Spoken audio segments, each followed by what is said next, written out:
Same squad, different comic. This week we discuss Creature Commandos, written by David Dastmalchian and illustrated by Jesus Hervas. Released prior to the TV series of the same name, directed by James Gunn, the latest Creature Commandos sees Lucky Taylor, Vincent Velcro, Wanda Griffith and Mina Rhodes, aka Dr. Medusa, led by their supervisor Lieutenant Shreve, head to a remote South African island to thwart the development of a dangerous weapon. But when is it ever that simple?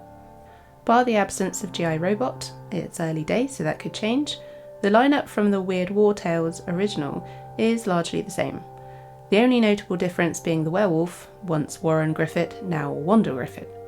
This being such a short volume, 6 issues in total, there's really very little time to get to know the creatures. Each of their origins is touched on, but none are fleshed out.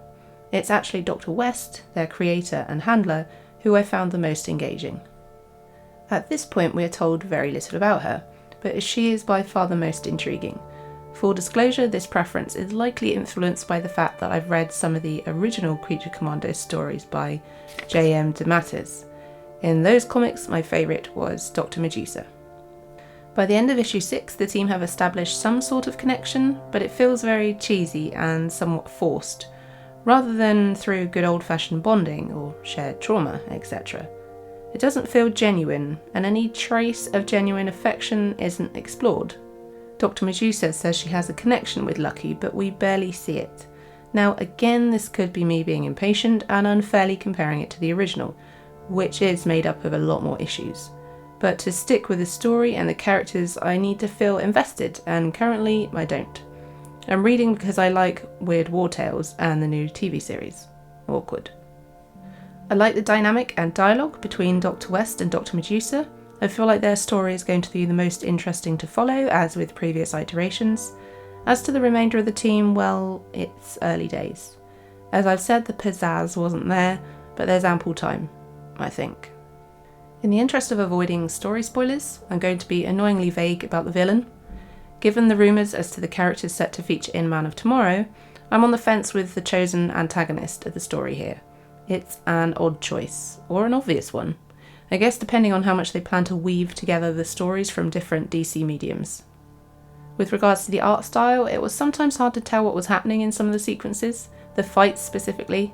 That may have been deliberate, and isn't an issue unique to this comic, and is a small gripe. The art isn't some of my favourite, but the faces were good, so I consider it solid. In summary, the cool characters are there, the dialogue isn't entirely, the plot needs a bit more work, more issues, and I'm not certain a new Creature Commandos comic was needed, but more comics are always welcome, so there it is. Saying that, once they're done with the Creature Commandos TV series, I'd like to see that story continue in a comic, if they don't all die at the end. One can hope. Anyway, let me know your thoughts. Who's your favourite creature? Am I being unnecessarily harsh? Have fun storming the castle, and DC forever.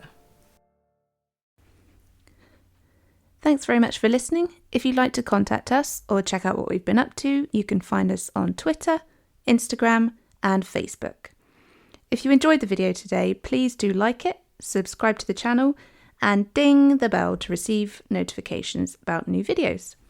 See you in the next one.